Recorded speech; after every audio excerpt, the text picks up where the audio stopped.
بسم اللہ الرحمن الرحیم الحمد للہ رب العالمین والصلاة والسلام علی سید المرسلین وعلی آلہ وصحبہ اجمعین اما بعد فاعوذ باللہ من الشیطان الرجیم بسم اللہ الرحمن الرحیم للفقراء المهاجرين الذين أخرجوا من ديارهم وأموالهم يبتغون فضلا من الله ورضوانا وينصرون الله ورسوله أولئك هم الصادقون والذين تبوأوا الدار والإيمان من قبلهم يحبون من هاجر إليهم ولا يجدون في صدورهم حاجة مما أوتوا صدق اللہ العظیم۔ حضرات علماء کرام، بزرگان محترم اور مسجد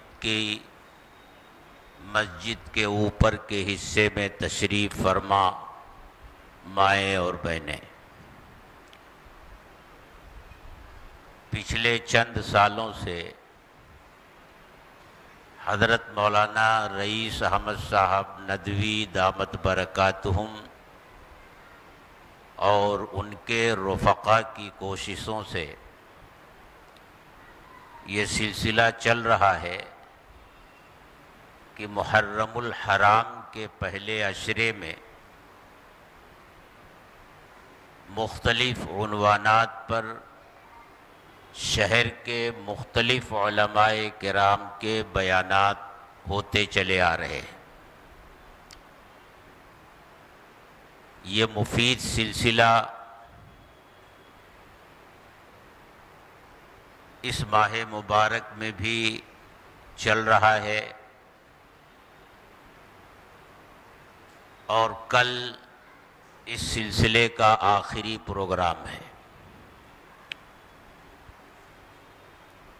اس سال موضوع جو طے کیا گیا شہدائے اسلام اور عظمت صحابہ، میں نے حافظ عبدالعلام صاحب کو فون کر کے یہ دریافت کیا کہ ہر سال تو موضوع متعین کر دیا جاتا تھا آنے والے مقرر کے لیے کہ وہ اسی موضوع پر گفتگو کرے، لیکن اس سال ایسا کچھ نہیں کیا گیا، تو مجھے کس موضوع پر گفتگو کرنی ہے؟ انہوں نے مجھ سے کہا کہ یہ آپ کی ثوابدید پر ہے، آپ جس موضوع پر مناسب سمجھیں گفتگو کریں۔ مجھے مناسب یہ لگا کہ جو دو موضوع رکھے گئے ہیں، شہدائے اسلام اور عظمت صحابہ، تو مجھے مناسب یہ لگا کہ میں عظمت صحابہ کے موضوع پر کچھ گزارشات آپ حضرات کے سامنے پیش کروں، اور اس کی وجہ یہ سمجھ میں آئی کہ محرم الحرام اور شہادت حسین رضی اللہ تعالی عنہ کے تعلق سے کچھ لوگوں نے ایسے قصے اور کہانیاں گھڑی ہیں جن کو سن کر ہر ایمان والے کے دل میں یہ سوال پیدا ہوتا ہے کہ آخر کیا وجہ تھی کہ حضرت حسین رضی اللہ تعالی عنہ اپنے چند ساتھیوں کے ساتھ کربلا کے میدان میں شہید ہو جاتے ہیں، حالانکہ اس وقت صحابہ کرام کی ایک بڑی تعداد دنیا میں موجود تھی، وہ مکے میں بھی موجود تھے، مدینے میں بھی موجود تھے، عالم اسلام کے اس وقت کے تمام بڑے شہروں میں وہ موجود تھے، پھر آخر وہ تماشائی کیوں بنے رہے؟ انہوں نے حضرت حسین رضی اللہ تعالی عنہ کا ساتھ کیوں نہیں دیا؟ یہ سوال پیدا ہوتا ہے۔ یعنی کچھ اس انداز سے شہادت حسین کا واقعہ بیان کیا جاتا ہے کہ سننے والے کے ذہن میں یہ سوال پیدا ہوتا ہے، اور یہی ان کا مقصد ہے کہ ایمان والوں کے دلوں میں اس طرح کے شکوک اور شبہات پیدا کیے جائیں، اور صحابہ کرام رضوان اللہ تعالی علیہم اجمعین کے متعلق ایمان والوں کے ذہنوں میں بدگمانیاں پیدا کی جائیں۔ اس لیے ضروری ہے کہ صحابہ کی عظمت، ان کے فضائل، ان کے مناقب بیان ہوتے رہنے چاہیے، تاکہ جو لوگ صحابہ کے روشن چہرے کو داغدار کرنا چاہتے ہیں اور غلط سلط تاریخی روایتوں کے ذریعے صحابہ کرام کی شخصیت کو مجروح کرنا چاہتے ہیں اور امت کے ذہنوں کو پراگندہ کرنا چاہتے ہیں، وہ اپنی ان ناپاک کوششوں میں کامیاب نہ ہو سکیں۔ اس لیے ضروری ہے کہ صحابہ کا تذکرہ ہوتے رہنا چاہیے۔ اللہ کے نزدیک ان کا مقام اور مرتبہ کیا ہے وہ سامنے آتا رہنا چاہیے۔ رسول اللہ صلی اللہ علیہ وسلم نے ان کے فضائل اور مناقب جو بیان فرمائے ہیں وہ بھی امت کے سامنے آتے رہنا چاہیے، تاکہ یہ لوگ جو مقصد ان کا ہے صحابہ کرام سے امت کو بدظن کرنا، صحابہ کرام کی شخصیت کو داغدار کرنا، اپنے اس ناپاک مقصد میں یہ لوگ کامیاب نہ ہونے پائیں۔ میرے بزرگوں اور میرے دوستوں، یہ عجیب معاملہ ہے۔ اس دنیا میں جتنے نبی آئے، ان نبیوں کی امتیں تھیں۔ کسی بھی نبی کے کسی امتی سے آپ پوچھئے کہ تم جس نبی کی امت ہو، اس نبی کی امت میں بہترین افراد کون سے ہیں؟ تو اس کا ایک ہی جواب ہوگا کہ جن لوگوں نے نبی کا زمانہ پایا، ان کے اوپر ایمان لائے، ان کی صحبت پائی، یعنی ہمارے جو اسلاف ہیں وہ ہم میں سب سے افضل ہیں۔ موسیٰ علیہ السلام کے کسی امتی سے پوچھئے تو وہ یہی جواب دے گا کہ موسیٰ علیہ السلام کا زمانہ جن لوگوں نے پایا، ان کی صحبت پائی، وہ ہم میں سب سے افضل ہے۔ حضرت عیسیٰ علیہ السلام کے ماننے والوں سے پوچھئے تو وہ یہی کہیں گے کہ حضرت عیسیٰ علیہ السلام کے جو حواریین تھے، جو آپ کے ساتھی تھے، وہ ہم میں سب سے افضل ہیں۔ لیکن یہ بدقسمتی کی بات ہے کہ اس امت کے اندر ایک طبقہ ایسا پیدا ہوا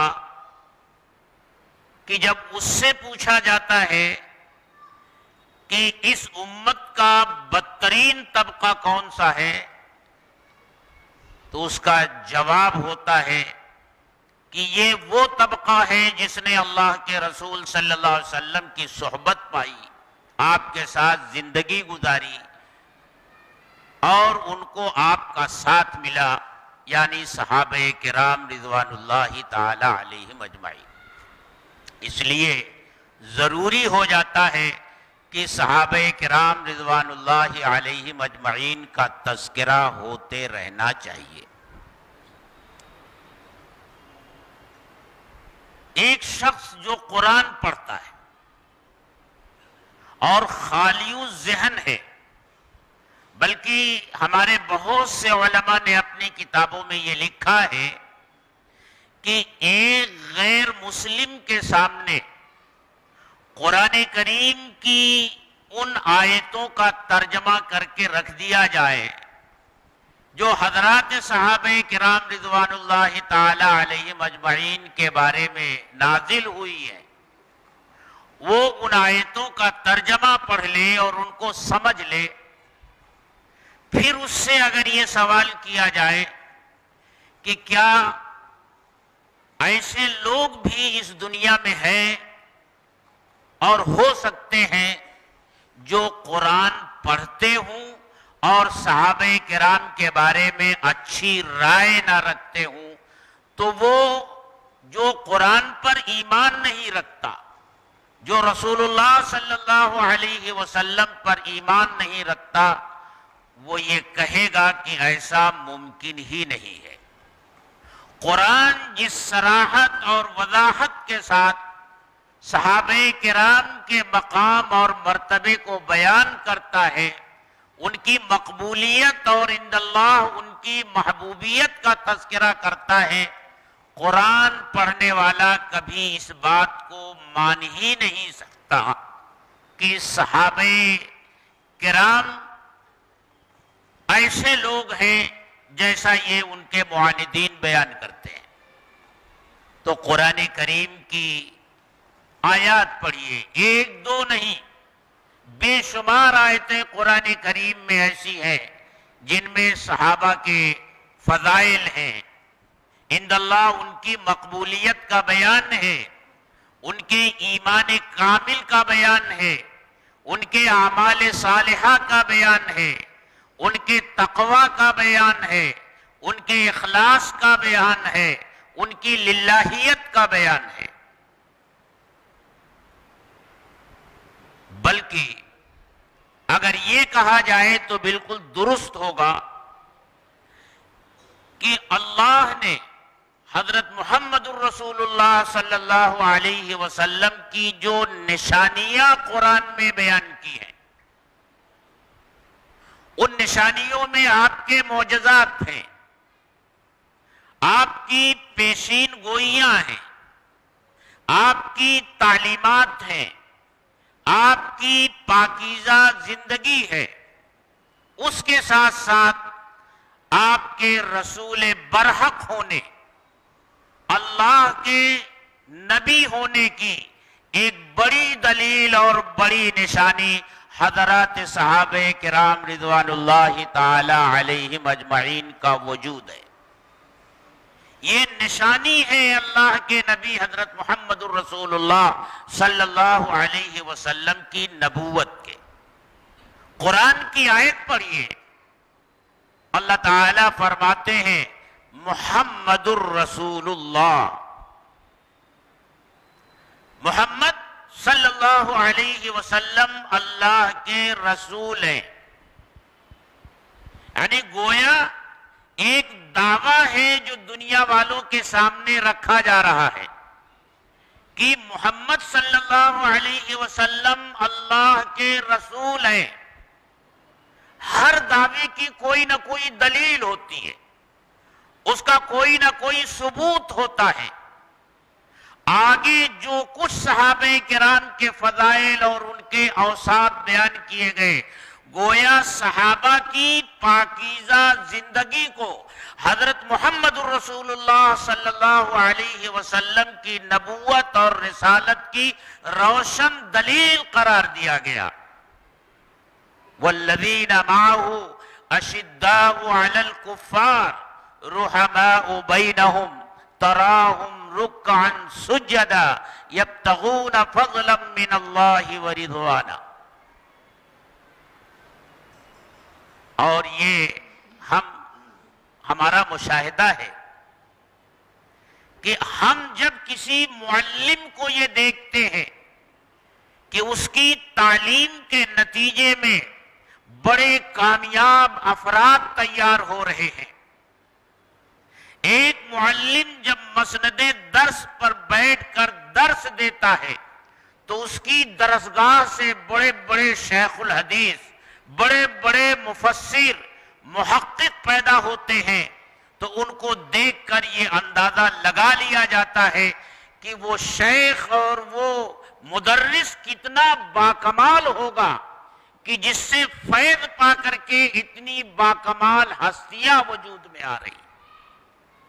اسی طرح اگر ہم یہ دیکھتے ہیں کہ ایک شخص اپنے دواخانے میں بیٹھا ہوا ہے، علاج کر رہا ہے، اور ہر طرح کے مریض اس کے پاس آ رہے ہیں جو طرح طرح کی مہلک بیماریوں میں مبتلا ہیں، لیکن جو بھی آتا ہے شفا پاتا ہے، تندرست ہو کر کے جاتا ہے۔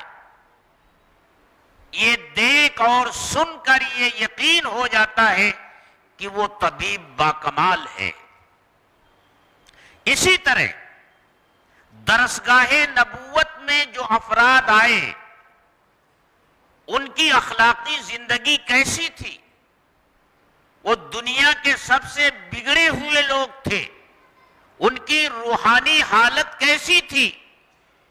لیکن اس مربی نے، اس مزکی نے، اس طبیب نے ان کو اتنا باکمال بنا دیا، جنہیں خود اپنا راستہ معلوم نہیں تھا وہ دنیا والوں کے لیے ہادی بن گئے۔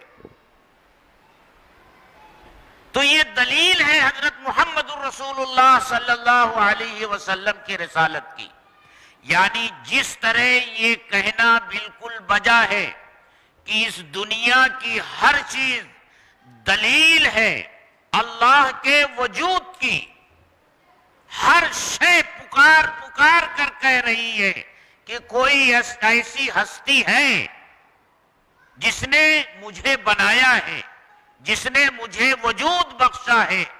ٹھیک اسی طرح ہر صحابی اللہ کے رسول صلی اللہ علیہ وسلم کی رسالت اور نبوت کی روشن دلیل ہے۔ تو یہ صحابہ نبوت کی دلیل ہے، نبوت کی نشانی ہے، ان کے فضائل اور مناقب بے شمار ہیں۔ اس سلسلے کی چند آیات میں نے پڑھی ہیں، انہی کی مختصراً تشریح کروں گا۔ آپ یہ سمجھیے کہ یہ امت، اس کے تین طبقے ہیں۔ ایک طبقہ صحابہ کا ہے اور دوسرا طبقہ صحابہ کے بعد آنے والوں کا ہے جو قیامت تک کا ہے، اور پھر صحابہ میں دو طبقے ہیں، دو بڑے طبقے ہیں، مہاجر اور انصار۔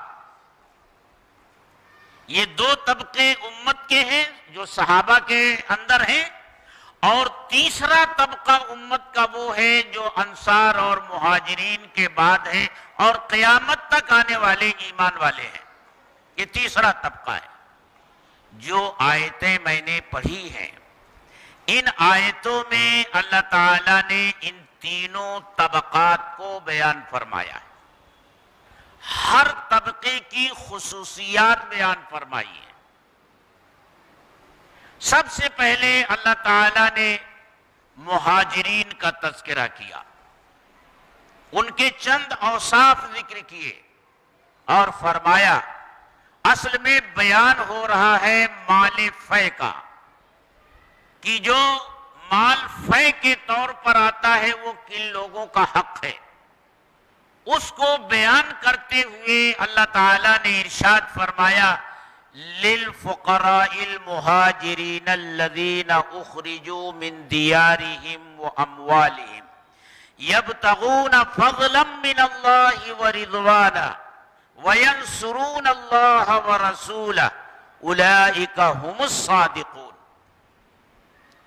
یہ ان فقراء مہاجرین کے لیے ہے جو اپنے مالوں سے اور اپنے گھروں سے نکالے گئے۔ اللہ تعالیٰ نے انہیں فقیر کہا، مہاجر کہا، گویا اللہ کی طرف سے انہیں خطاب مل رہا ہے، یہ میرے فقیر بندے ہیں۔ اور آپ اندازہ لگا سکتے ہیں کہ کوئی محبوب اگر اپنے محبت کرنے والے کے بارے میں یہ کہہ دے کہ یہ تو میرے گلی کا فقیر ہے، یہ میرے دروازے کا فقیر ہے، تو اس محبت کرنے والے کے لیے کتنا بڑا اعزاز ہوگا۔ اور اس کے بعد یہ کہے کہ یہ وہ لوگ ہیں جنہوں نے میرے لیے، میری خوشنودی کے لیے، میری رضامندی کے لیے اپنے گھر چھوڑے ہیں اور اپنا وطن چھوڑا ہے اور اپنا مال چھوڑا ہے، اور وطن اور مال چھوڑنے سے ان کا مقصد صرف یہ ہے کہ یہ میری رضامندی چاہتے ہیں، میرا فضل چاہتے ہیں، یعنی یہ مخلص ہے، یہ جتنے کام انہوں نے کیے ہیں وہ اخلاص سے کیے ہیں۔ اور ان کا کام کیا ہے؟ وَيَنْصُرُونَ اللَّهَ وَرَسُولَهُ، یہ اللہ کی مدد کرتے ہیں، اللہ کے رسول کی مدد کرتے ہیں، یہ اللہ کے مددگار ہیں، یہ اللہ کے رسول کے مددگار ہیں۔ اولئک هم الصادقون، اور یہی ہیں سچے لوگ۔ یہ مہاجرین کے طبقے کا بیان ہوا کہ وہ فقیر ہیں، میری رضا کے لیے، میری خوشنودی حاصل کرنے کے لیے انہوں نے اپنا گھر بار چھوڑا ہے، یہ ہر موقع پر میری مدد کرنے والے لوگ ہیں، میرے رسول کی مدد کرنے والے لوگ ہیں، اور یہ سچے لوگ ہیں۔ تو پہلا وصف یہ بیان کیا کہ یہ اللہ کی رضا کے لیے، اس کی خوشنودی کے لیے اپنا سب کچھ قربان کرنے والے لوگ ہیں۔ دوسرا وصف یہ بیان کیا کہ یہ مخلص ہیں، انہوں نے کسی ذاتی نفع کے لیے اپنا وطن نہیں چھوڑا، ان کے سامنے صرف رضا الہی ہے۔ اور تیسرا وصف یہ بیان کیا کہ یہ ہمہ وقت اللہ اور اس کے رسول کی مدد کرنے کے لیے تیار رہتے ہیں، اور اس موقع پر کوئی بھی مرحلہ آ جائے یہ پیچھے نہیں ہٹتے، ہمیشہ ان کے مد نظر اللہ اور اس کے رسول یعنی اللہ کے دین کی مدد ہوتی ہے، اور یہ سچے لوگ ہیں۔ یہ اوصاف بیان کیے مہاجرین کے۔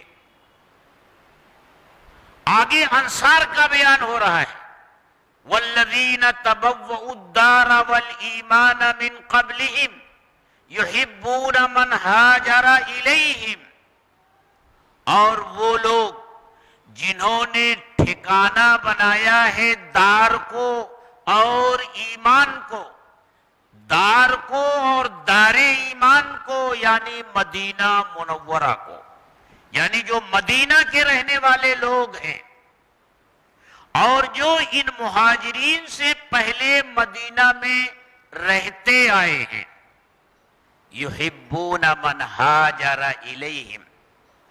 بڑا عجیب و غریب وصف انصار کا بیان کیا کہ وہ پسند کرتے ہیں محبت کرتے ہیں ان لوگوں سے جو ہجرت کر کے ان کے پاس آئے ہیں۔ مکہ سے جو لوگ ہجرت کر کے مدینہ آئے، یہ مدینے کے لوگ ان سے محبت کرتے ہیں۔ یہ بڑا نادر وصف ہے میرے دوستو۔ اس دنیا میں نقل مکانی ہمیشہ سے ہوتی رہی ہے، آج بھی ہو رہی ہے۔ کسی نہ کسی مقصد کے تحت لوگ ایک جگہ چھوڑ کر دوسری جگہ جاتے ہیں۔ اسی شہر کو لے لیجئے، یو پی، بہار اور ہندوستان کے مختلف علاقوں سے لوگ نقل مکانی کر کے یہاں آ کر آباد ہوئے۔ کچھ لوگوں کو آئے ہوئے 50-60 سال ہوئے، کچھ لوگوں کو آئے ہوئے 100 سال بھی ہو گئے، اور کچھ لوگ اس سے بھی پہلے سے آ کر یہاں آباد ہیں۔ لیکن مقامی اور غیر مقامی کا فرق آج بھی یہاں موجود ہے۔ دنیا میں ہر جگہ، ہر زمانے میں جب نقل مکانی کر کے لوگ دوسری جگہ جاتے ہیں اور وہ کچھ ترقی کرتے ہیں، جو پہلے سے آباد وہاں کی آبادی ہے، ان کے دلوں میں حسد پیدا ہوتا ہے۔ ان کی ترقی کو دیکھ کر وہ خوش نہیں ہوتے، محبت کے بجائے ان کے دلوں میں نفرت کے جذبات پیدا ہوتے ہیں۔ آج دنیا میں ہر طرف نظر دوڑائیے، یہی چیز آپ کو نظر آئے گی۔ دنیا کے وہ مہذب ترین ممالک جنہیں اپنے مہذب ہونے پر فخر ہے، وہاں بھی یہ مسئلہ موجود ہے۔ ہر جگہ یہ مسئلہ موجود ہوتا ہے۔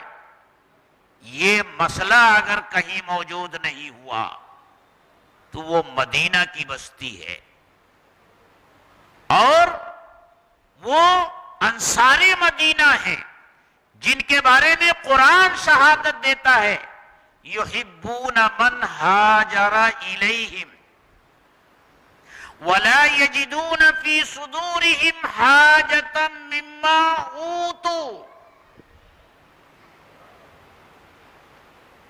اور وہ اپنے دلوں میں کوئی میل نہیں پاتے، کوئی حاجت نہیں پاتے اس چیز کے بارے میں جو ان مہاجرین کو دی گئی، بلکہ وہ تو اور خوش ہوتے ہیں۔ دراصل واقعہ یہ ہوا تھا، جب بنو نذیر کو اللہ کے رسول صلی اللہ علیہ وسلم نے جلا وطن فرمایا، تو ان کے اموال، ان کے باغات، ان کی زمینیں، ان کے مکانات، وہ سب چھوڑ کر گئے۔ اللہ کے رسول صلی اللہ علیہ وسلم نے انصار کو بلایا اور ان سے کہا، دیکھو یہ تمہارے مہاجر بھائی ہیں، یہ بنو نذیر کی چھوڑی ہوئی جو جائیدادیں ہیں اس میں تمہارا بھی حق ہے اور مہاجرین کا بھی ہے۔ اگر تم یہ چاہتے ہو کہ میں تمہارے اور ان کے درمیان یہ تقسیم کر دوں تو میں تقسیم کر دوں گا۔ میری رائے یہ ہے کہ یہ مہاجرین جو اب تک تمہارے گھروں میں رہ رہے ہیں، تم نے اپنے گھروں میں ان کو جگہ دی ہے اور اپنی جائیدادوں میں ان کا حصہ لگا دیا ہے، میں یہ چاہتا ہوں کہ بنو نذیر کی یہ جو املاک ہیں میں ان کو دے دوں، اور تمہاری جو جائیدادیں ان کے پاس ہیں وہ تمہیں لوٹا دیں۔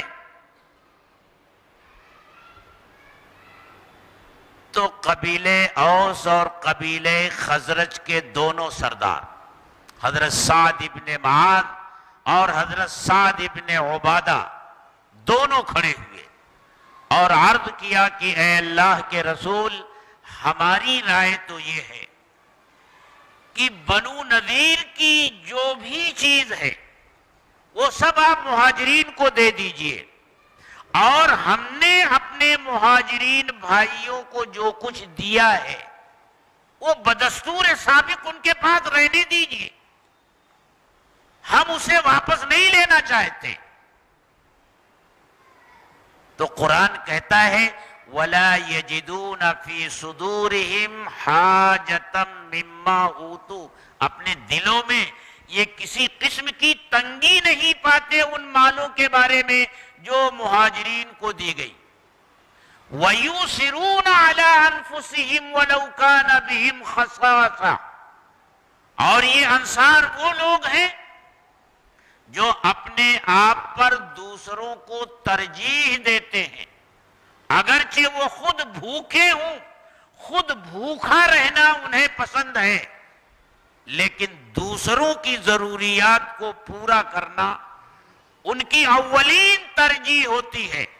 اور اس قسم کے بہت سے واقعات سیرت کی کتابوں میں آپ کو پڑھنے کو ملتے ہیں۔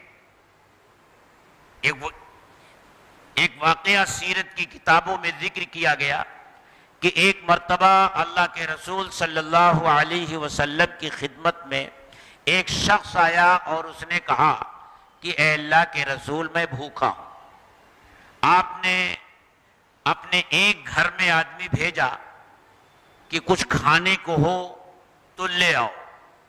وہ شخص واپس آیا اور اس نے بتایا کہ وہاں تو صرف پانی ہے۔ پھر دوسری زوجہ کے پاس بھیجا، وہاں سے بھی یہی خبر آئی۔ تمام امہات المؤمنین کے گھروں سے یہی خبر آئی کہ آج تو گھر میں فاقہ ہے، پانی کے سوا کچھ نہیں۔ تو آپ نے ارشاد فرمایا جو لوگ وہاں موجود تھے کہ تم میں سے کون ہے جو میرے اس مہمان کو آج اپنا مہمان بنا لے۔ ایک انصاری صحابی کھڑے ہوئے اور انہوں نے کہا کہ اے اللہ کے رسول آپ کا مہمان میرا مہمان۔ وہ ان کو لے کر اپنے گھر پہنچے، بیوی سے کہا کہ کچھ ہے گھر میں؟ بیوی نے کہا صرف بچوں کے کھانے کے لیے ہے۔ تو بیوی سے کہا کہ بچوں کو بہلا کر کے سلا دو اور کھانا دسترخوان پر جب رکھو تو کسی بہانے سے اٹھ کر کے چراغ گل کر دو، ہم دونوں مہمان کے ساتھ دسترخوان پر بیٹھیں گے اور ایسا ہم محسوس کرائیں گے اپنے مہمان کو کہ ہم بھی کھانے میں شریک ہیں، لیکن ہم کھانا نہیں کھائیں گے تاکہ مہمان پیٹ بھر کھانا کھا لے۔ اس طرح مہمان نے کھانا کھایا۔ یہ رات کے وقت ہو رہا ہے۔ صبح کو جب وہ اللہ کے رسول صلی اللہ علیہ وسلم کی خدمت میں حاضر ہوتے ہیں تو اللہ کے رسول صلی اللہ علیہ وسلم فرماتے ہیں کہ اللہ نے تمہارے اس عمل کو بہت پسند کیا۔ یُؤْثِرُونَ عَلَىٰ أَنفُسِهِمْ وَلَوْ كَانَ بِهِمْ خَصَاصَةٌ وَمَن يُوقَ شُحَّ نَفْسِهِ فَأُولَٰئِكَ هُمُ الْمُفْلِحُونَ، اور جو اپنی جان کی بخالت سے، حرص سے بچا لیا گیا، فَأُولَٰئِكَ هُمُ الْمُفْلِحُونَ، تو یہی ہے کامیاب ہونے والے لوگ۔ مہاجرین کے بارے میں کیا کہا تھا؟ أُولَٰئِكَ هُمُ الصَّادِقُونَ، أُولَٰئِكَ ہم الصادقون، یہی ہیں سچے لوگ۔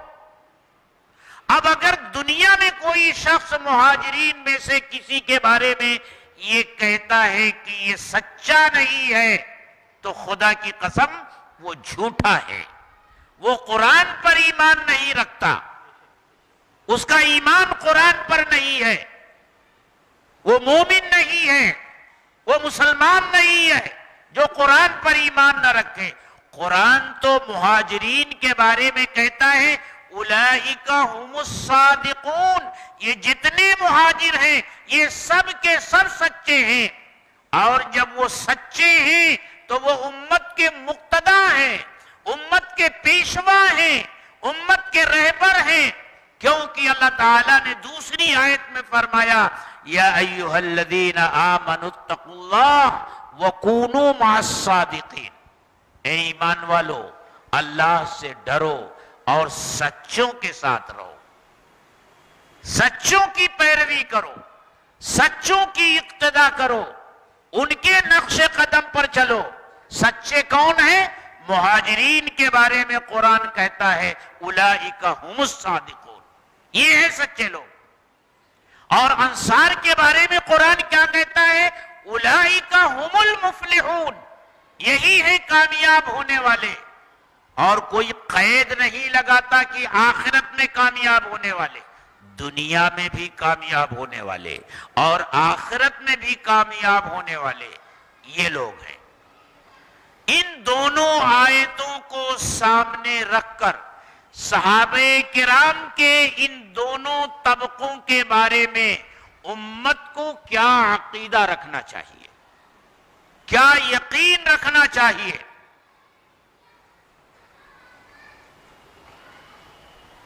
پہلا یقین تو یہ رکھنا چاہیے کہ مہاجرین صحابہ انہوں نے محض اللہ کے لیے اپنے گھر بار چھوڑے ہیں اور ہجرت کی ہے. دوسرا عقیدہ رکھنا چاہیے کہ یہ دین کے مددگار تھے، اللہ اور اس کے رسول کی مدد کرنے والے لوگ تھے. اور تیسرا عقیدہ ان کے بارے میں یہ رکھنا ہوگا امت کو کہ یہ سچے لوگ تھے. اور انصار صحابہ کے بارے میں یہ عقیدہ رکھنا ہے یہ مدینے کے رہنے والے لوگ تھے، یعنی مدینہ ایسا معزز اور محترم شخص ہے کہ وہاں رہنے والے بھی فضیلت پا جاتے ہیں. اسی وجہ سے امام مالک رحمت اللہ علیہ کا یہ مذہب تھا کہ دنیا کے تمام شہروں میں سب سے افضل شہر مدینہ منورہ ہے. علماء لکھتے ہیں کہ یہی وجہ ہے کہ امام مالک پوری زندگی مدینے میں رہے، صرف فرض حج ادا کرنے کے لیے وہ مدینے سے نکلے. ان کی آخری خواہش تھی مدینے میں ان کی پوری زندگی گزرے اور یہاں کی موت انہیں نصیب ہو، اس لیے وہ مدینے سے باہر نہیں گئے. ان کے نزدیک مدینہ تمام شہروں سے افضل، حتیٰ کہ مکۃ المکرمہ سے بھی افضل. تو یہ مدینے کے رہنے والے لوگ تھے. دوسرا عقیدہ یہ رکھنا چاہیے کہ یہ مہاجر صحابہ سے محبت کرنے والے لوگ تھے. ان کے دلوں میں نہ کینہ تھا، نہ حسد تھا اور نہ بخل تھا. ان روحانی بیماریوں سے یہ پاک صاف تھے. نہ حسد تھا اور نہ بخل تھا.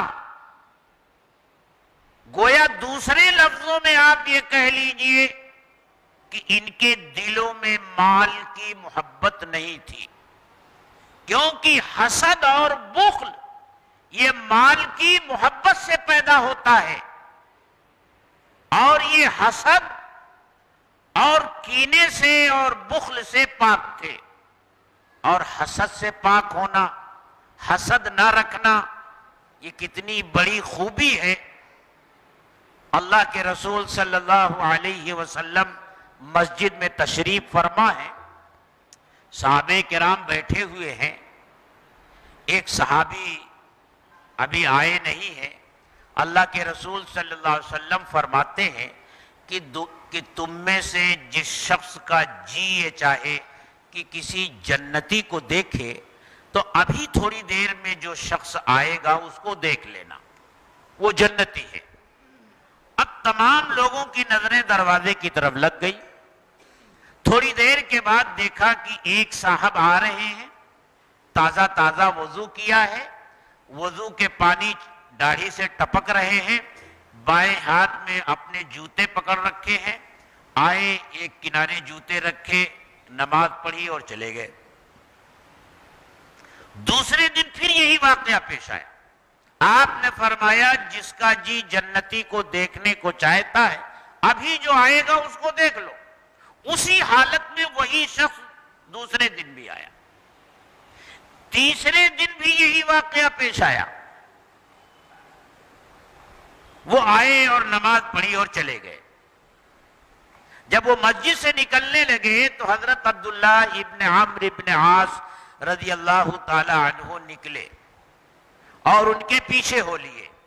ان کے دل میں ان کے ذہن میں یہ سوال پیدا ہوا کہ آخر اس شخص کا کون سا ایسا عمل ہے جس کی بنیاد پر مسلسل 3 دنوں سے اللہ کے رسول صلی اللہ علیہ وسلم اس کے جنتی ہونے کی خوشخبری دے رہے ہیں، بشارت سنا رہے ہیں. معلوم کرنا چاہیے. ان کے پیچھے ہو لیے. وہ اپنے گھر تک پہنچے تو انہوں نے کہا، سلام کیا اور کہا بھائی میں آج کسی وجہ سے اپنے گھر نہیں جا سکتا، کیا تم مجھے اپنے گھر میں مہمان رکھ سکتے ہو؟ انہوں نے کہا آئیے، شوق سے آئیے. گھر میں لے گئے، جو کچھ ماحضر تھا وہ کھلایا. ایک طرف بستر لگا دیا ان کا اور ایک طرف اپنا بستر لگا لیا. حضرت عبداللہ ابن عمرو ابن عاص رضی اللہ تعالی عنہ تو یہ دیکھنے کے لیے آئے تھے کہ ہو نہ ہو یہ کوئی بڑا عمل رات میں کرتے ہوں گے، تنہائی میں کرتے ہوں گے. بستر پر لیٹ گئے لیکن نیند آنکھوں سے دور ہے.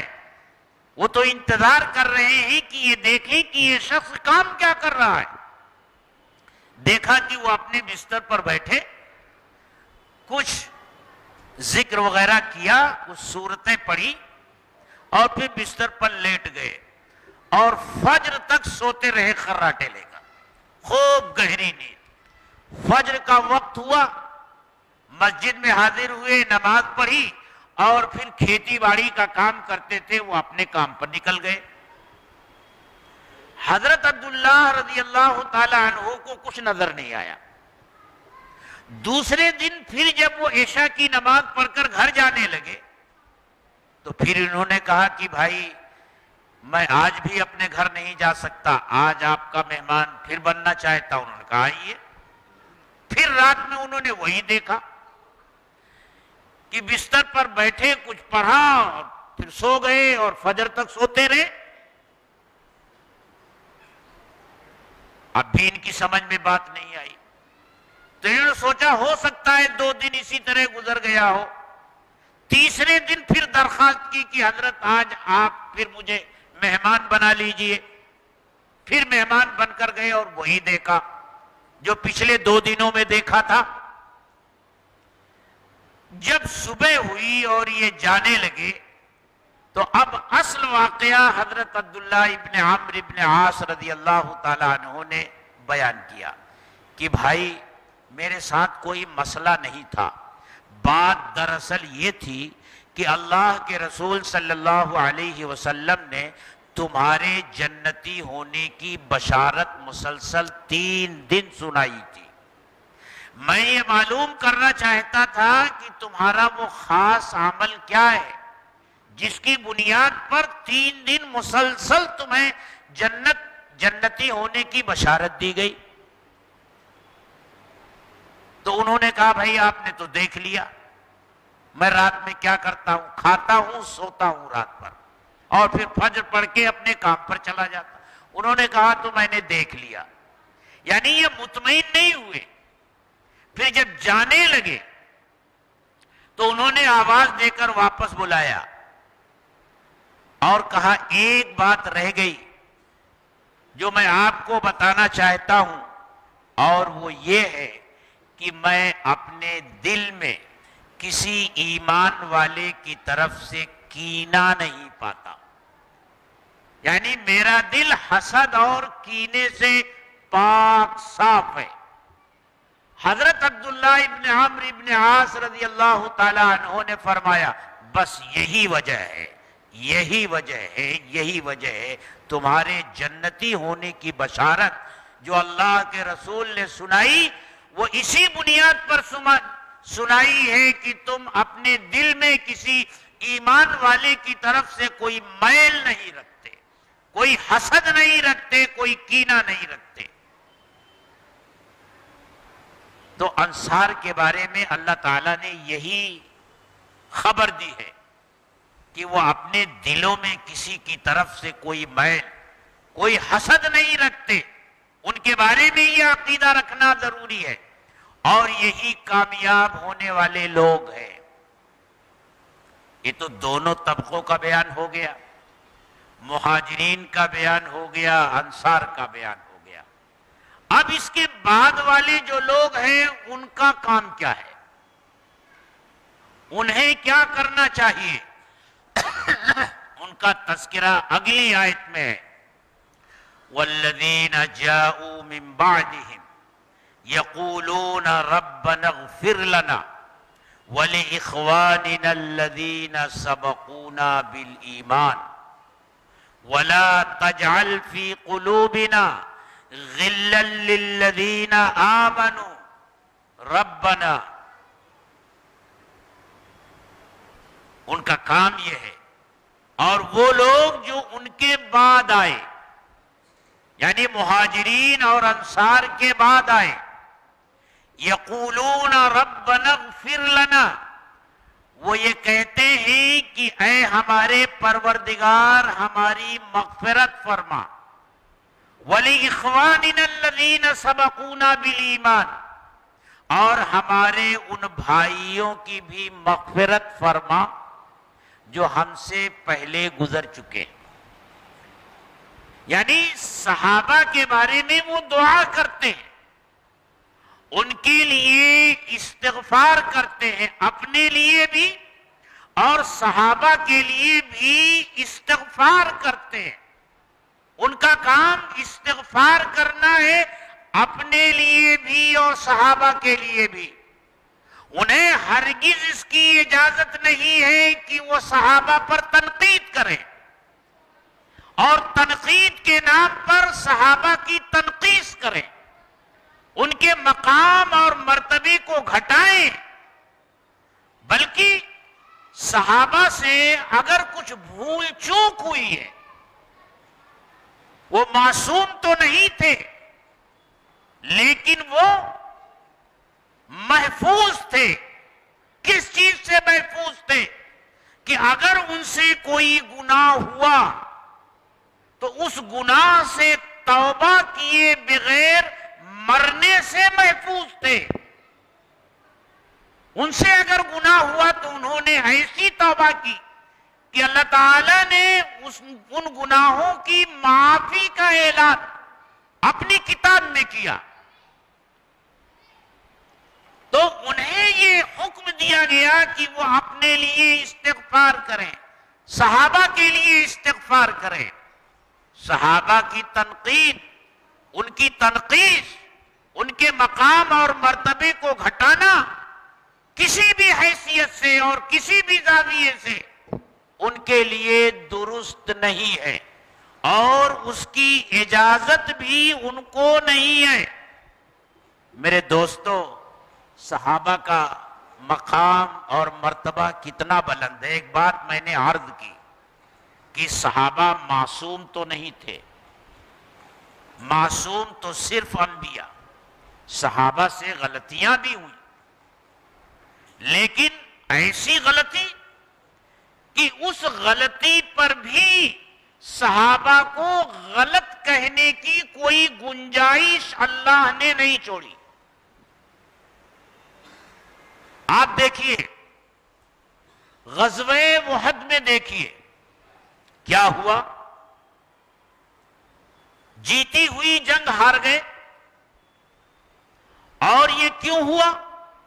وہ 50 صحابہ کرام جنہیں ٹیلے پر اللہ کے رسول صلی اللہ علیہ وسلم نے متعین کیا تھا اور یہ تاکیدی حکم دیا تھا کہ اپنی جگہ سے ٹلنا نہیں، ہم ہارے یا جیتے تمہیں اپنی جگہ پر رہنا ہوگا. لیکن ہوا کیا؟ جب دشمن سامنے سے بھاگ کھڑا ہوا، میدان خالی ہو گیا، تو یہ لوگ ٹیلے سے، ان میں سے اکثر لوگ ٹیلے سے نیچے اتر آئے. خالد بن ولید رضی اللہ تعالی عنہ جو اس وقت تک ایمان نہیں لائے تھے، انہوں نے یہ موقع مناسب دیکھا اور پیچھے سے حملہ کر دیا. بھاگی ہوئی فوج سامنے سے پلٹ آئی اور صحابہ کرام چکی کے دو پارٹوں کے درمیان پس گئے. پیچھے سے خالد بن ولید کا سوار دستہ اور آگے سے بھاگی ہوئی فوج پلٹ آئی، جس کا نتیجہ کیا ہوا؟ 70 صحابہ کرام شہید ہوئے. اللہ کے رسول صلی اللہ علیہ وسلم کے دندان مبارک شہید ہوئے. پیشانی مبارک میں آہنی ٹوپی کی کڑیاں گھس گئی. ایسے زخم آئے آپ کو، کتنا بڑا صدمہ پہنچا آپ کو. اور یہ کس بنیاد پر؟ وہ 50 صحابہ کرام جو ٹیلے سے اتر آئے تھے. یہ ان کی بہت بڑی چوک تھی، لیکن اللہ نے ان کے اس مسئلے کو اسی وقت حل کر دیا. بعد میں آنے والوں کے لیے گنجائش نہیں چھوڑی کہ صحابہ کی اس لغزش کو وہ اپنا موضوع بنا کر کتابیں لکھیں، مضامین لکھیں اور صحابہ پر تنقید کریں، ان کی تنقیص کریں. اللہ نے وہ مسئلہ حل کر دیا. غزوہ احد کے واقعات جہاں اللہ نے بیان فرمائے، 2 مرتبہ وہاں کہا. ایک جگہ کہا وَلَقَدْ عَفَا عَنْكُمْ، اللہ تعالیٰ نے تم کو معاف کر دیا. چند آیتوں کے بعد پھر اللہ تعالیٰ کہہ رہے ہیں وَلَقَدْ عَفَا اللَّهُ عَنْهُمْ، اور تحقیق کی اللہ نے ان کی اس لغزش کو معاف کر دیا. بار بار اللہ معافی کا اعلان کر رہے ہیں اور ان سے یہ کہہ رہے ہیں زیادہ اپنے دل کو بوجھل مت کرو، جو ہونا تھا وہ ہو چکا، تم سے جو لغزش اور کوتاہی ہونی تھی وہ ہو چکی، ہم نے تمہیں معاف کر دیا. اور صرف اللہ نے معاف ہی نہیں کیا بلکہ حضرت محمد الرسول اللہ صلی اللہ علیہ وسلم سے اللہ ارشاد فرما رہے ہیں. اگر میں عام فہم زبان استعمال کروں تو یہ کہہ سکتا ہوں کہ اللہ کی طرف سے بارگاہ رسالت میں سفارش کی جا رہی ہے کہ ہم نے تو انہیں معاف کر دیا، آپ بھی انہیں معاف کر دیجئے. قرآن کہتا ہے فَبِمَا رَحْمَةٍ مِّنَ اللَّهِ لِنْتَ لَهُمْ وَلَوْ كُنْتَ فَظًّا غَلِيظَ الْقَلْبِ لَانفَضُّوا مِنْ حَوْلِكَ. اللہ کی رحمت سے آپ ان کے اوپر نرم دل ہیں، اور اگر آپ سخت دل ہوتے، غلیظ القلب ہوتے، تو یہ صحابہ آپ کے پاس جمع نہیں رہتے، سب منتشر ہو جاتے. تو اب آپ کیا کیجئے؟ فَاعْفُ عَنْهُمْ، آپ انہیں معاف کر دیجئے. وَاسْتَغْفِرْ لَهُمْ، آپ ان کے لیے استغفار کیجئے. اور ان سے جو ایک لغزش ہو گئی ہے، اب ان کے اوپر سے آپ کا اعتبار اور اعتماد اٹھنا نہیں چاہیے. اس لغزش سے پہلے جس طرح یہ آپ کے معتمد تھے، معتبر تھے، اسی طرح اس لغزش کے بعد بھی آپ کو ان پر اعتبار رکھنا ہے. وَشَاوِرْهُمْ فِي الْأَمْرِ، معاملات میں ان سے مشورہ لیتے رہا کیجئے. یہ اللہ کا انداز بیان ہے قرآن میں، اور یہ انداز بیان یہ بتا رہا ہے کہ صحابہ اللہ کے نزدیک کتنے محبوب تھے، کتنے مقبول تھے. ان کی ایک ایک ادا اللہ کو محبوب تھی، اس لیے بار بار ان کی معافی کا اعلان کر رہے ہیں. حدیبیہ میں جو واقعہ پیش آیا اس کو پڑھیے، اور اس سلسلے میں جو آیات ہیں سورہ فتح کی اس میں پڑھیے. پوری سورت مبارکہ یہ اعلان کر رہی ہے کہ صحابہ کرام کا مقام اور مرتبہ اللہ کے نزدیک اتنا بلند ہے کہ نبیوں کے بعد کسی جماعت کے بارے میں اتنے بلند مرتبے اور مقام کا تصور بھی نہیں کیا جا سکتا۔ اللہ تعالی صحابہ کرام کی دلجوئی فرماتے ہیں قرآن میں۔ حدیبیہ میں جو صلح ہوئی تھی وہ ایسی صلح تھی کہ خود صحابہ اس سے غمگین تھے، اسے مغلوبانہ صلح سمجھتے تھے کہ مکہ والوں کی ساری شرطیں مان لی گئی، ہماری کوئی شرط نہیں مانی گئی، رنجیدہ تھے۔ اللہ تعالیٰ نے سورہ فتح کی آیات میں صحابہ کرام کی کس طرح دلجوئی فرمائی ہے۔ میرے دوستو، میں آپ کو یہ مشورہ دوں گا کہ سورہ فتح آپ پڑھیے اور ترجمے والا قرآن ہو، کوئی تفسیر ہو، اس کی تفسیر پڑھیے، پھر اندازہ ہوگا کہ صحابہ کرام کا مقام اور مرتبہ کیا تھا، اور اللہ کے رسول صلی اللہ علیہ وسلم کیا فرمایا کرتے تھے۔ ہر جمعہ کے خطبے میں آپ سنتے ہیں اللہ اللہ فی اصحابی، اے لوگو اللہ سے ڈرو، اللہ سے ڈرو میرے صحابہ کے بارے میں۔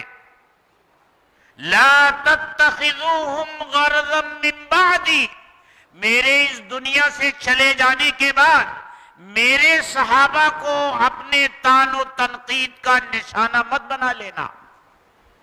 یاد رکھو، جس نے میرے صحابہ سے محبت کی، اس نے میری محبت کی وجہ سے ان سے محبت کی، اور جس نے میرے صحابہ سے عداوت اور دشمنی کی تو وہ صرف میرے صحابہ سے عداوت اور دشمنی کرنے والا نہیں، بلکہ وہ مجھ سے عداوت اور دشمنی کرنے والا ہے۔ میرے صحابہ سے وہی عداوت اور دشمنی کرے گا جس کے دل میں میری دشمنی ہوگی، میرے صحابہ سے محبت وہی کرے گا جس کے دل میں میری محبت ہوگی۔ گویا صحابہ سے محبت کرنا رسول اللہ سے محبت کرنا ہے، اور رسول اللہ سے محبت کرنا اللہ سے محبت کرنا ہے۔ صحابہ کی محبت کے بغیر نہ اللہ کے رسول کی محبت حاصل ہو سکتی ہے اور نہ اللہ کی محبت حاصل ہو سکتی ہے۔ تو صحابہ کرام کی یہ مقدس جماعت ہے، اس لیے ہمارے بڑے ہمیشہ یہ کہتے ہیں کہ صحابہ کرام کا تذکرہ ہوتے رہنا چاہیے۔ خاص طور سے اس سلسلے میں میں اپنی ماؤں اور بہنوں سے یہ کہنا چاہوں گا کہ وہ صحابہ کرام سے متعلق جو کتابیں لکھی گئی ہیں وہ اپنے مطالعے میں رکھیں، ان کے واقعات پڑھیں، کیونکہ یہ واقعے کربلا، شہادت حسین اور اس طرح کے جو واقعات ہیں، ان واقعات کے ذریعے شیعوں نے جو پیغام دینا چاہا ہے اس پیغام کا زیادہ اثر ماؤں اور بہنوں پر پڑتا ہے، اور اس کی وجہ سے اس ماہ مبارک میں بہت سی رسومات، بدعات اور خرافات جو ہمارے گھروں میں آ گئی ہے وہ ہماری ماؤں اور بہنوں کے ذریعے رواج پا جاتی ہیں۔ میں اپنی ماؤں اور بہنوں سے ایک بات کہنا چاہتا ہوں کہ جو کچھ صحابہ کرام کے بارے میں اس موقع پر میں نے عرض کیا وہ ذہن نشین کر لیں کہ صحابہ کی یہ مقدس جماعت اللہ کے رسول کو محبوب تھی، اللہ کو محبوب تھی۔ ان سے محبت رکھنا رسول اللہ سے محبت رکھنا، اور رسول اللہ سے محبت رکھنا اللہ سے محبت رکھنا۔ ان کے ساتھ دشمنی رکھنا رسول اللہ کے ساتھ دشمنی رکھنا، اور رسول اللہ کے ساتھ دشمنی رکھنا اللہ کے ساتھ دشمنی رکھنا ہے۔ اس لیے صحابہ کرام کی مقدس اور محترم جماعت ہے۔ اس کے علاوہ جو اور اس ماہ مبارک کے بارے میں انہیں یہ سمجھ لینا چاہیے کہ یہ بڑا مقدس اور محترم مہینہ ہے، اس کی حرمت جس دن زمین اور آسمان پیدا کیے گئے اسی دن سے یہ ماہ مبارک محترم ہے۔ اللہ تعالیٰ نے اپنی کتاب میں فرمایا ہے کہ اللہ نے سال کے 12 مہینے بنائے، ان 12 مہینوں میں سے 4 مہینے خاص طور سے قابل احترام ہیں، ان میں ذوالقعدہ، ذوالحجہ، محرم اور چند مہینوں کو چھوڑ کر رجب المرجب کا مہینہ ہے۔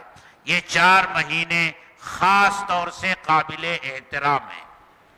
کچھ لوگوں نے جو یہ ذہن بنانے کی کوشش کی ہے کہ اس ماہ مبارک کی عظمت صرف اس بنیاد پر ہے کہ اس میں حضرت حسین رضی اللہ تعالیٰ عنہ کی شہادت کا واقعہ پیش آیا ہے، وہ غلط ہے۔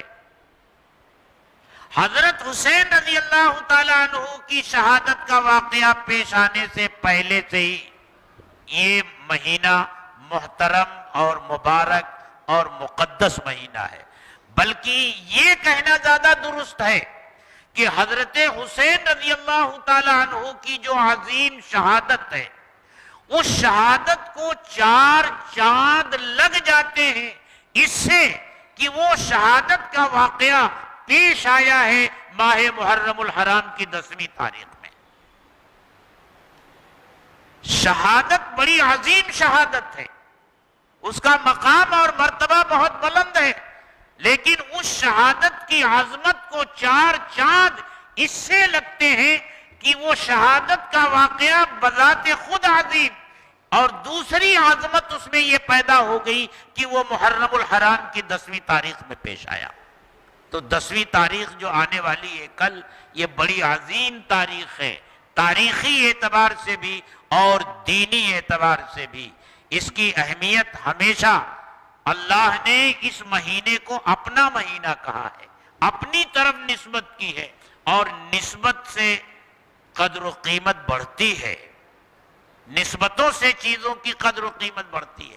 یہ مائک جس میں میں گفتگو کر رہا ہوں یہ محترم ہو گیا، کیوں؟ مسجد کا مائک ہے۔ یہی مائک اگر مسجد میں نہ ہو، گانے بجانے کی کسی محفل کے لیے لیا گیا ہو، کوئی عظمت نہیں۔ ایک ہی بھٹے میں اینٹیں تیار ہوتی ہیں، ایک اینٹ مسجد میں لگتی ہے، قابل احترام بن جاتی ہے، ایک اینٹ بیت الخلا میں لگتی ہے، اس کا کوئی احترام نہیں ہوتا۔ تو اس مبارک مہینے کو شہر اللہ کہا گیا ہے، اللہ کا مہینہ، اللہ کی طرف نسبت ہے، تو یہ مقدس اور مبارک مہینہ ہے۔ اس میں روزہ 10 تاریخ کا ہے، اس کے ساتھ ایک روزہ آج بڑھانا تھا، جس نے بڑھا لیا وہ کل کا رکھ لے، اور جس نے آج نہیں رکھا وہ کل کا رکھ لے، اس کے بعد آنے والے دن میں رکھ لے۔ اللہ کے رسول کو جب یہ خبر دی گئی کہ بھئی محرم کی 10ویں تاریخ کو تو مدینے کے یہود بھی روزہ رکھتے ہیں، تو آپ نے فرمایا اگر میں زندہ رہا تو اگلے سال ایک دن اس کے ساتھ بڑھا لوں گا، لیکن آپ کو موقع نہیں مل سکا، آپ کو اگلا محرم نہیں ملا یہ مہینہ، اسی لیے علماء نے کہا کہ ایک دن اور بڑھا لیا جائے تاکہ ان یہودیوں کے ساتھ کوئی مشابہت نہ رہ جائے۔ اس پر غور کرنے کی ایک بات اور ہے کہ روزہ رکھنا ایک عبادت کا کام ہے۔ جب اللہ اور اس کے رسول کو کسی عبادت میں ان یہودیوں کے ساتھ مشابہت پسند نہیں ہے تو پھر تہذیب میں، تمدن میں، ان کی چال ڈھال میں، ان کے لباس میں، ان کی شکل و صورت میں مشابہت اختیار کرنا بھلا اللہ کو اور اس کے رسول کو کیسے پسند ہوگا؟ تو یہ چند باتیں تھیں جو میرے ذہن میں آئی، صحابہ کرام کے تعلق سے میں نے عرض کیا۔ اللہ تعالی ہم سب کو عمل کرنے کی توفیق عطا فرمائے۔ وآخر دعوانا ان الحمدللہ۔ یہ ہمارے شکیل بھائی ہیں، یہ موقع دیکھ کر چوکا مارتے ہیں۔ یہ ایک بڑا اہم کام کرتے ہیں یہ کہ مختلف موضوعات پر یہ ڈھونڈ ڈھونڈ کر کتابیں لاتے ہیں اور موقع کی مناسبت سے وہ کتابیں لوگوں کے سامنے پیش کرتے ہیں۔ اب ظاہر سی بات ہے، عظمت صحابہ کے عنوان سے تھوڑی سی بات ہوئی ہے، صحابہ کے ساتھ محبت اور عظمت کا معاملہ ہر ایمان والے کو کرنا۔ صحابہ کی محبت واجب ہے، ہر امتی کے اوپر واجب ہے کہ وہ صحابہ کرام سے محبت رکھے۔ اب اس عنوان پر ایک کتاب یہ لے آئے ہیں، شان صحابہ، ایک کتاب یہ ہے اور دوسری کتاب گھر جنت کیسے بنے۔ یہ کتاب بہت بیچتے ہیں، گھر جنت کیسے بنے، ہر جگہ لے کر پہنچے رہتے ہیں۔ بھئی کون آدمی نہیں چاہتا کہ اس کے گھر کا ماحول جنت جیسا ہو؟ گھر میں رہنے والے تمام افراد کے درمیان تعلقات خوشگوار ہوں، اس میں یہ نسخے بیان کیے ہیں حضرت مولانا پیر ذوالفقار احمد صاحب نقشبندی مد ذل العالی نے۔ تو یہ دو کتابیں لے کر آئے ہیں، آپ حضرات یہ کتابیں ان سے حاصل کر سکتے ہیں۔ دعا کر لیں۔ الحمدللہ رب العالمین والصلاة والسلام علی سید المرسلین وعلی آلہ وصحبہ اجمعین۔ اے اللہ، ہم سب تیرے گنہگار بندے ہیں، ہمارے گناہوں کو معاف فرما، ہماری مغفرت فرما، ہمارے دن کے اجالے میں کیے گئے گناہوں کو معاف فرما، راتوں میں کیے گئے گناہوں کو معاف فرما۔ اے اللہ، آپ تو معاف کرنے کو پسند فرماتے ہیں، آپ کی طرف سے تو اعلان ہوتا رہتا ہے مجھ سے مانگو میں تمہیں معاف کروں گا۔ اے اللہ، آج ہم سب اپنے ہاتھ پھیلا کر آپ سے اپنے گناہوں کی بخشش کی بھیک مانگ رہے ہیں۔ اے اللہ، ہمیں یہ بھیک عطا فرما دیجئے۔ اے اللہ، ہمارے گناہوں کو معاف فرما دیجئے، ہماری لغزشات سے درگزر فرما دیجئے۔ اے اللہ، اپنی محبت عطا فرما دیجئے، اپنے رسول کی محبت عطا فرما دیجئے، صحابہ کرام کی محبت عطا فرما دیجئے، اپنے دین سے محبت اور تعلق پیدا فرما دیجئے۔ اے اللہ، ہماری زندگیوں کو سنت کے نور سے منور کرنے کی ہمیں توفیق عطا فرما دیجئے۔ اے اللہ، اپنے گھروں کے ماحول کو سنت کے نور سے منور کرنے کی توفیق عطا فرما دیجئے۔ اے اللہ، ہر طرح کی جسمانی اور روحانی بیماریوں سے ہمیں شفا نصیب فرما دیجئے۔ اے اللہ، ہر طرح کی جسمانی اور روحانی بیماریوں سے ہمیں شفا نصیب فرما دیجئے۔ اے اللہ، اس وقت اس مجمع میں جو حضرات موجود ہیں، مرد اور خواتین، اے اللہ ہم میں سے ہر ایک کی جسمانی اور روحانی بیماریوں سے ہم کو شفا نصیب فرما دیجئے۔ اے اللہ، جن لوگوں نے دعاؤں کے لیے کہا ہے، لکھا ہے، ان کا ہم پر حق ہے۔ اے اللہ ان کی دعاؤں کو، اے اللہ ان کی ضرورتوں کو محض اپنے فضل و کرم سے قبول فرما لیجئے۔ اے اللہ، محض اپنے فضل و کرم سے قبول فرما لیجئے۔ اے اللہ، ہمیں مانگنا نہیں آتا، مانگنے کا سلیقہ اور ڈھنگ نہیں۔ اے اللہ، جو مانگنا چاہیے مانگ نہیں پا رہے ہیں۔ اے اللہ، آپ تو ہماری ضرورتوں کو ہم سے بہتر جانتے ہیں۔ اے اللہ، ہماری تمام ضرورتوں کو اپنے خزانے غیب سے پورا فرما دیجئے۔ اے اللہ، اپنے خزانے غیب سے پورا فرما دیجئے۔ جو کچھ کہا گیا، سنا گیا، اے اللہ اس پر عمل کرنے کی توفیق نصیب فرما دیجئے۔ ربنا تقبل منا انک انت السمیع العلیم وتب علینا انک انت التواب الرحیم، وصلی اللہ تعالی علی خیر خلقہ محمد وآلہ واصحابہ اجمعین، آمین برحمتک یا